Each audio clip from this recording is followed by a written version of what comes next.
Mlajšemu bratu je pomenljivo v bran stopil starejši. Ponavadi bolj diplomatski Goran Dragić je selektorja označil za lažnivca. Zoran Dragić pravi, da je reprezentanco zapustil na lastno pobudo, potem ko mu je selektor rekel, da ne more več ničesar dati ekipi. Dragić obenem dodaja, da mu na pripravljalnih tekmah sploh ni dal prave priložnosti, da bi se izkazal.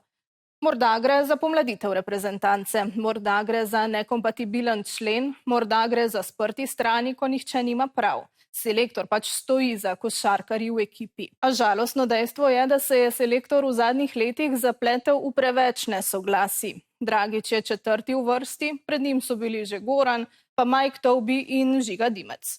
Otročji razlogi so, zakaj vsaj enega od visokih ni v reprezentanci. Nihče selektorju ne očita pomanjkanja znanja, temveč slabo komunikacijo. Iz reprezentance ali blizu nje pa je zdaj že prevečkrat slišati, da se ekipa preveč podreja prvemu zvezdniku.